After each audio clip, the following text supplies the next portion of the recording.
दोस्तों good evening. अच्छा भाई, मार्केट में जो है लगातार 4 दिनों से तेजी हुई है, जबरदस्त जो है अच्छे दिन चल रहे हैं भाई, अच्छे दिन बरकरार हैं। लेकिन क्या भाई, अगले हफ्ते क्या जो है ये अच्छे दिन जारी रहेंगे? 17,000 पार हो जाएगा क्या, या फिर भाई मंडे को वही होगा जिसका हर बार डर रहता है, एक बड़ी पिटाई? जी हाँ दोस्तों, इसका डर हमेशा बना रहता है मंडे को, क्योंकि वीकेंड 2 दिन छुट्टी रहती है और कुछ उल्टी सीधी खबरें आ जाती है, कहीं ना कहीं नेगेटिव खबरें किसी भी प्रकार की, और फिर पिटाई अक्सर होती है, और जब पिटाई होती है तो बड़ी वाली हो जाती है। तो क्या इस बार मंडे को बच पाएंगे क्या बड़ी पिटाई से, और तेजी होगी क्या? डिस्कस करेंगे निफ्टी, बैंक निफ्टी और स्टॉक्स की एनालिसिस करने का प्रयास करेंगे। स्वागत है आपका आपके अपने चैनल टीके मनी में। मेरा नाम है Tribhuvan, NSM certified in equity derivatives में। जो नए लोग हैं टेलीग्राम चैनल पर आ सकते हैं, टीके मनी सर्च कर सकते हैं। 19,500 के आसपास मेंबर पहले से टेलीग्राम पर मौजूद हैं। टीके मनी सर्च करके अगर आप चाहें आप आ सकते हैं। चलिए चर्चा की शुरुआत कर दे। सबसे इंपॉर्टेंट दोस्तों, मार्केट यानी निफ्टी। देखिए डाउ जोन्स लगभग जो है एक वक्त -500 पॉइंट था, मेरे ख्याल से नीचे की तरफ था, लेकिन उसने अच्छी रिकवरी दिखाई और लगभग फ्लैट 120 पॉइंट माइनस जो है वो नीचे जरूर बंद हुआ। लेकिन डाउ फ्यूचर सुबह के वक्त नीचे थे, तो इस कारण से एक उम्मीद थी कि हो सकता है थोड़ी फ्लैट टू नेगेटिव शुरुआत हो सकती है। कुछ ऐसा ही हुआ, एक थोड़ी सी नीचे की तरफ की शुरुआत हुई, फिर एक बाउंस बैक भी आया, फिर एक टाइम पास रहा है। बिल्कुल दिन भर जो है पूरा एक कंसोलिडेशन, एक टाइम पास का दिन रहा है। लेकिन भाई अब आगे क्या? सबसे पहले देखिए विक्स कहां पर है। विक्स वहीं आसपास है, 25.5 के आसपास लगभग जो है। दो विक्स अपनी जगह पर बरकरार है। 20 से अभी भी ऊपर है तो बिल्कुल सावधान रहना है। जब तक 20 से नीचे ना चल जाए तब तक जो है डर खत्म नहीं होता। डर खत्म तभी होगा जब विक्स जो है आपका 20 से नीचे आ जाए, तब लगभग डर खत्म हो जाता है। ये चीज आपको याद रखनी है। और तो देखिए अब सपोर्ट रेजिस्टेंस सारी चीजें क्या हम डिस्कस करते हैं। देखिए मार्केट में जो है तेजी के लिए क्या लेवल्स है, सारी चीजें हम देखने का प्रयास करेंगे। देखिए जो मार्केट में हमने कल एक चीज डिस्कस की थी, निफ्टी में इस लेवल के ऊपर जाता है तो तेजी होगी 16,615, और वो हुआ भाई। आप देख सकते हैं लगभग जो है 70 पॉइंट की तेजी देखने को मिली। लेकिन अब आगे मंडे को तेजी के लिए क्या लेवल्स हैं, क्या सारी चीजें एक बार हम चेक करते हैं। देखिए जो एक लेवल यहां पर मंडे के लिए मिल रहा है, तो देखिए वो लेवल है आपका 16,660।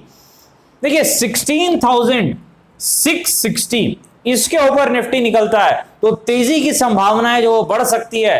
तो मेरे ख्याल से 30 पॉइंट के स्ट्रिक्ट स्टॉप लॉस के साथ एक 100+ पॉइंट के टारगेट के लिए देखा जा सकता है, क्योंकि इसके ऊपर निकलेगा तेजी की संभावनाएं बढ़ जाएगी। लेकिन स्टॉप लॉस स्ट्रिक्ट आपको जरूर रखना है, क्योंकि जो अगला रेजिस्टेंस है निफ्टी में वो कहां पर है, वो लगभग 16,800 के आसपास है, जो कि हमने कल भी डिस्कस किया था। रेजिस्टेंस सेम है, वही रेजिस्टेंस है 16,800 के आसपास। और जो सपोर्ट है दोस्तों, देखिए सपोर्ट जो है यहाँ पर दो सपोर्ट है। एक आपका पहला सपोर्ट जो है लगभग वो 16,450 के आसपास है, लगभग जो है 16,460 के आसपास आप कह सकते हैं वो सपोर्ट है, 16,460 के आसपास। और जो अगला सपोर्ट है वो 16,300 के आसपास है। चीज आपको याद रखनी है। तो रेजिस्टेंस कहां पर है? 16,800 के आसपास। तेजी का चांस कहां है? 16,660 के ऊपर निकलता है। तो पहला सपोर्ट कहां पर है? 16,460।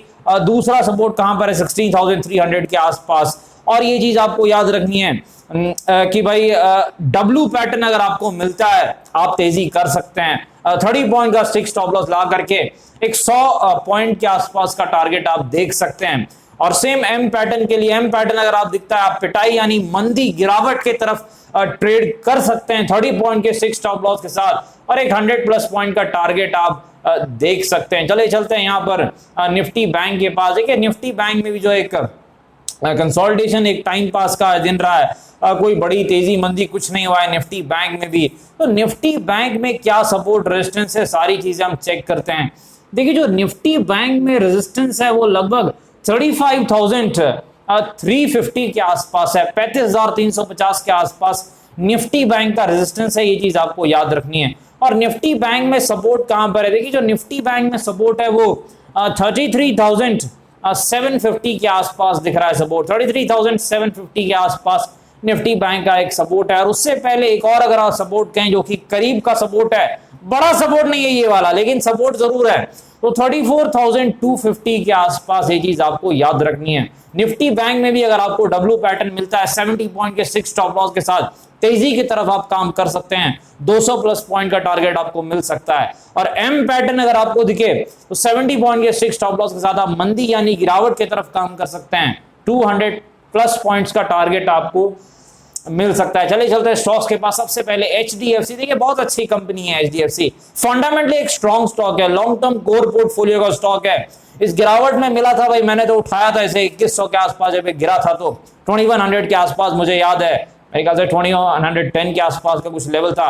एक अच्छा स्टॉक है, अगर किसी कारण से मार्केट गिरता है और आपको ये नीचे मिलता है तो 2000 के लगभग इसका बहुत अच्छा सपोर्ट है, और मेरे ख्याल से लॉन्ग टर्म के लिए अच्छा लेवल होगा एचडीएफसी की जो ग्रोथ स्टोरी है उसमें पार्टिसिपेट करने का, क्योंकि एचडीएफसी लिमिटेड एक कंसिस्टेंट परफॉर्मर है और ये बनाता है भाई, ये पैसा बनाता है और अच्छे लेवल पर मिल रहा है, इतना गिरा हुआ मिल रहा है 30%, मेरे ख्याल से अच्छा स्टॉक है इस लेवल पर। एचडीएफसी लिमिटेड 2000 के आसपास सपोर्ट है, पहला बड़ा रेजिस्टेंस 2500 के आसपास है, तो अगर चला तो जाने के लिए जगह भी है, ये चीज आपको याद रखनी है। चले चलते हैं भाई नेस्ले के पास। देखिए नेस्ले में जो है यहाँ पर नेस्ले में यहां पर अगर आप कहें कहां पर जो है सपोर्ट है, लगभग जो है सपोर्ट जो नेस्ले का है आपका लगभग 17,000 के आसपास सपोर्ट है नेस्ले का, ये चीज आपको याद रखनी है।